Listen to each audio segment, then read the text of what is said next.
Okay, this is my neighbor's house just down the road from here. Just down the road from my house. 4 or 5 houses. He allows me to tap his trees as long as he gets a little bit of maple syrup. I got some ducks down here in the open water. So these are my trees, or his trees that he lets me use. Got maple syrup, my bucket's hanging right there. And I use a little spile right there. And I use a tube. Comes down in the bucket. You might notice some old trees, or some old holes.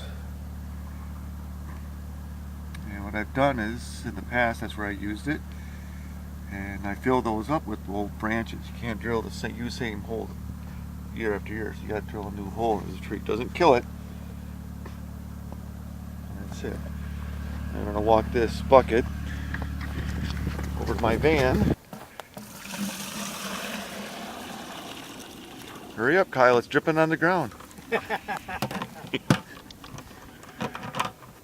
Professional sap sucking Kyle Krueger. Oh, sap collector. Oh, not a sap sucker? Yeah, that's a sap sucker. Mr. Stat, would you like to be on my video? No, thank you. All right. I have to ask, otherwise I have to give you a contract and rights. Right. My producer would, my agent. Well, we were out here with the camera trying to get some guys out here. You've been having some problems with the buckets. Kids are walking home from school, I think, and okay, you take that one to the van. Well, I got no other. Go ahead. That was kind of tough. Okay. Just pick it. You're gonna have to pick it up. There you go. All right.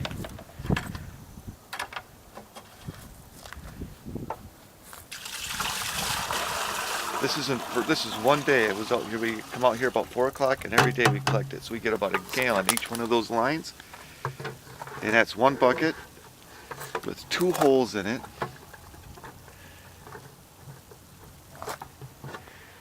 He hangs it on that tree right there. Today it got to the high 40s.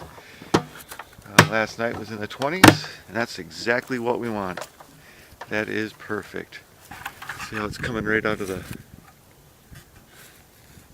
That's how fast it drips. Dripping like that since about 8 o'clock this morning. Go ahead and put it on.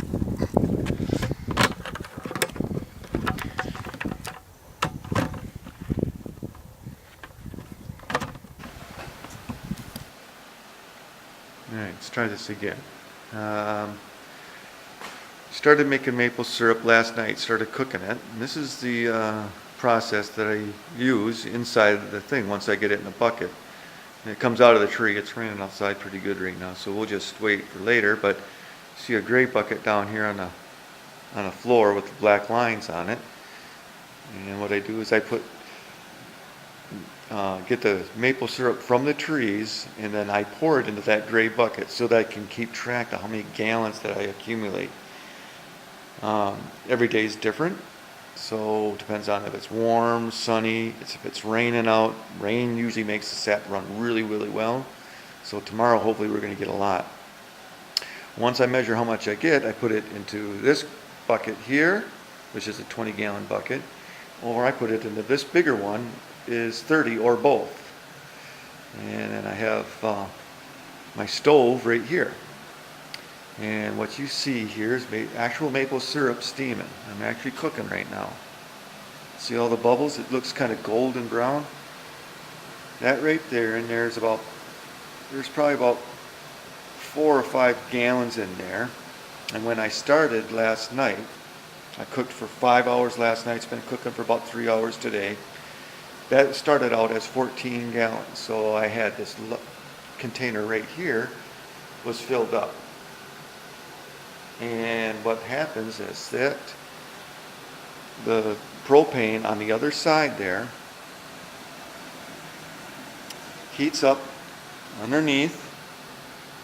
I put shields around it to contain the heat. heats that up, and the steam itself that's coming out of this pan actually heats the bottom of this pan. You see here. And there's nothing in it right now because it's all been warmed up. But once it warms up, instead of putting cold syrup or cold sap into the main container right here, it warms it up so that the temperature difference between here and here is not so great, and the sap continues to burn, or it continues to boil. Now how it gets from here down to the lower unit is by this right here. It's just a regular on and off switch. And I'll set that to a trickle, just trickle, a drip out of there. So a little bit at a time goes into there, and then this continues to boil.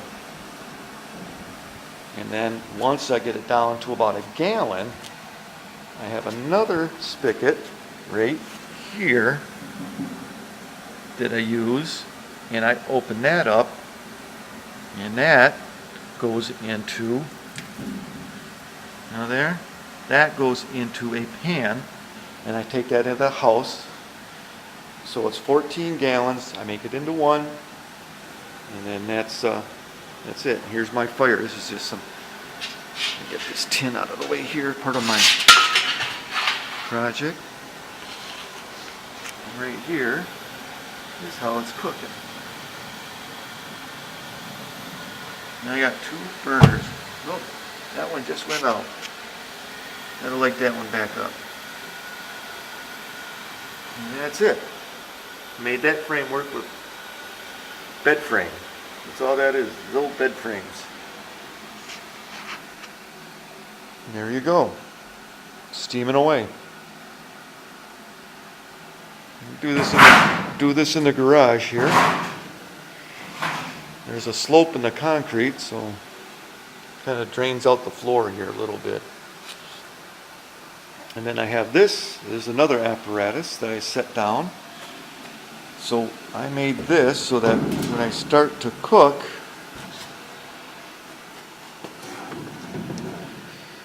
I can put this outside if I want. And that apparatus is just plexiglass. Goes over it so that no leaves and dirt get in it. It starts to get steamy. It makes condensation like it is right now, getting all real foggy. And it's on a slope. You notice that this edge right here is farther out than the bottom of the pan. And so when it steams, condensation collects on the top, and it rolls down to the end here and then drips outside of the pan. No sense in boiling it twice. Now, here we are, folks. Got you from the tree into the garage where we were cooking it in the stove. I just got back from Green Bay. We just cleaned a bunch of fish that are sitting right here. Right there. That's all my white fish are cleaned up. And I decided to start cooking my maple syrup inside, so we cooked it all into that. It was about that much water in there, or sap, and we put it on the stove, cooked it for about an hour. This is what you get. And just put some in there. Here's the process. And there's the cook's helper. Yeah, all the guys are going to see this. It's fine. They'll actually put a name to the face Yeah, now. it's me. Okay, I'm Yeah. going to see. Oh, look at this here. This is how we do it. Yeah, that's just how it goes. Right into the jar. Nice and hot. And then we seal it, and there it is. But I think 4 jars is going to be your maximum here, sweetie. We tasted it, and it's really good. Yeah, let this stuff Enough? boil. Right there? Just right up to the bottom of the. Yep. Okay. That way it's got a little bit of. Hold on. Get the next one ready. Yeah, boil this until it gets to about 215, 216 degrees. Water boils at 212, 213, somewhere around in there. When you go above 212, then you have nothing, no water in there. That's all sugar, basically. About 90% right there. And I'm getting all this out of, I measured about 14 gallons of sap that I collected a couple of days ago. Last one now. I Okay, got I'm ano- gonna get rid of this Yep. now, okay? And folks, we have another 10 gallons that I collected today. Waiting to get cooked in the garage, but we're gonna wait a day or so before I I'm just start gonna that. pour this in there. Just, yeah, all right.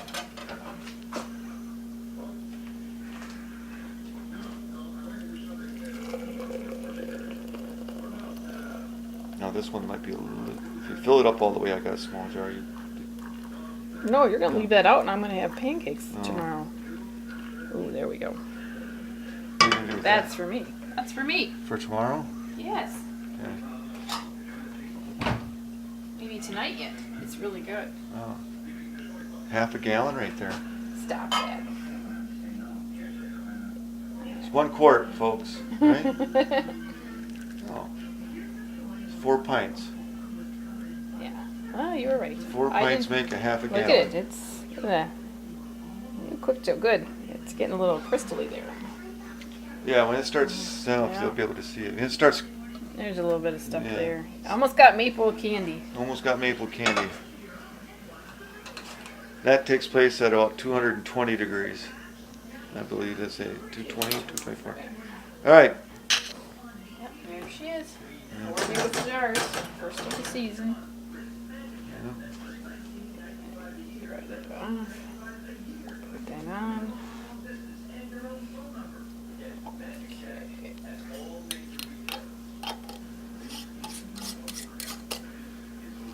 Alright, and then we just let them sit here until they pop. Look at that. Beautiful, honey. And then this is mine. It's an awful lot for you. I'll share with you.